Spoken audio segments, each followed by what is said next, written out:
Happy Holi বন্ধুরা, আশা করি সবাই খুব ভালো আছো।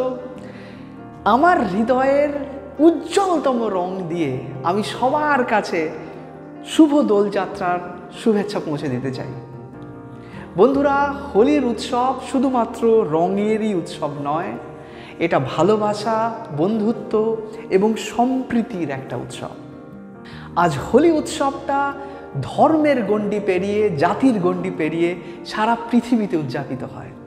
আমি দেখেছি বহু বিদেশি মানুষ ভারতবর্ষে শুধুমাত্র হোলির একটা অভিজ্ঞতা নেওয়ার জন্য ভারতবর্ষে ছুটে আসে, এবং আমি দেখেছি বহু ভারতবাসীর সঙ্গে বিদেশিরাও হোলির উৎসবে মেতে ওঠে। এটা বসন্তের একটা উৎসব বলেও আমরা এটাকে ধরি। আর এই উৎসবে জাতি, ধর্ম, বর্ণ নির্বিশেষে সব মানুষ এক হয়ে শুধু একটাই বার্তা দেয় যে আমরা সবাই এক, আমরা একই মানব জাতি, এবং প্রত্যেকের মধ্যেই যে একটা সম্প্রীতি আছে তার বার্তা ছড়িয়ে দিই। তাই এই হোলি সবার মধ্যেই একটা সৌভ্রাতৃত্বের মনোভাব গড়ে তুলুক, এই কামনা করি। বন্ধুরা, হোলির একটা বহু পুরনো গল্প আছে। আধ্যাত্মিক বা মাইথোলজিক্যাল স্টোরি অনুযায়ী এই হোলিটা ভক্ত প্রহ্লাদের জীবনের সঙ্গে জড়িত। কথায় আছে, ভক্ত প্রহ্লাদের বাবা তার নিষ্ঠুরতার হাত থেকে রক্ষা পাওয়ার জন্য নারায়ণের আশীর্বাদে এই ভক্ত প্রহ্লাদ আগুনের থেকে বেঁচে যান, কিন্তু হোলিকা দগ্ধ হয়।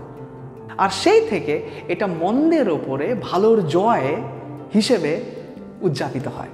আজকের দিনে আমরা রং মাখিয়ে একে অপরকে শুভেচ্ছা জানাই।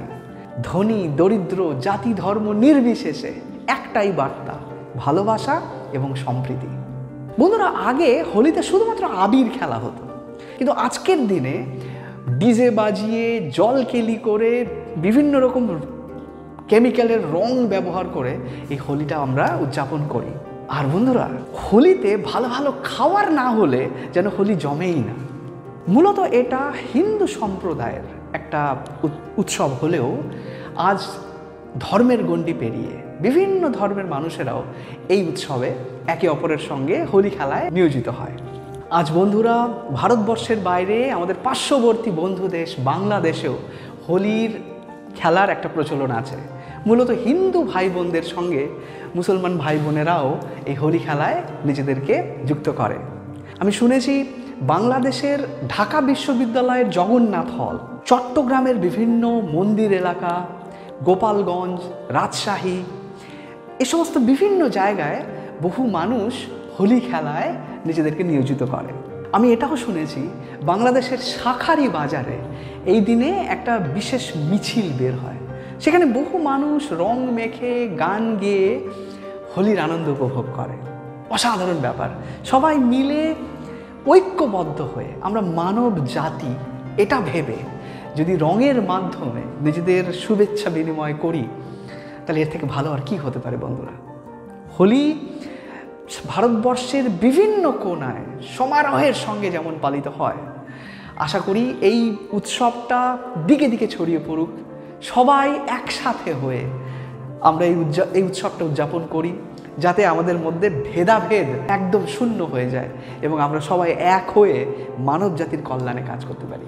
হোলি উৎসব সেই রকমই একটা উৎসব যেখানে সর্বধর্ম সমন্বয়ে একটা মানব জাতি তৈরি হয়।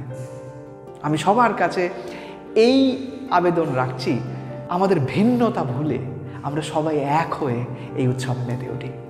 তাই শান্তিনিকেতনে রবীন্দ্রনাথের যে বসন্ত উৎসব তিনি প্রচলন করেছিলেন, আজও সেটা অক্ষত আছে। সেখানে বিভিন্ন মানুষ একত্রিত হয়ে রং খেলে, গান করে, কবিতা আবৃত্তি করে এবং খুব সুন্দরভাবে একটা ঐক্যের পরিবেশ তৈরি হয়, যেখানে সবাই আনন্দ উপভোগ করে। আশা করি আমাদের সবার এই হোলি উৎসবটা এবার দারুণ কাটছে। আপনার কেমন কাটলো কমেন্ট করে জানান। আমি আপনাদের কমেন্ট শোনার জন্য অধীর আগ্রহে অপেক্ষা করছি। যদি এই ভিডিওটা ভালো লাগে, শেয়ার করুন, আমাদের চ্যানেলের পাশে থাকুন, সাবস্ক্রাইব করুন, লাইক করুন, এবং আমরা সবাই এক হয়ে যেন একটা সুন্দর পৃথিবী গড়ে তুলতে পারি এবং হোলিটা সেখানে যেন একটা দারুণ অগ্রণী ভূমিকা নেয়। আজকে এটুকুই। খুব শিগগিরই আর একটা ভিডিও নিয়ে আপনাদের সঙ্গে সাক্ষাৎ করছি। খুব ভালো থাকবেন।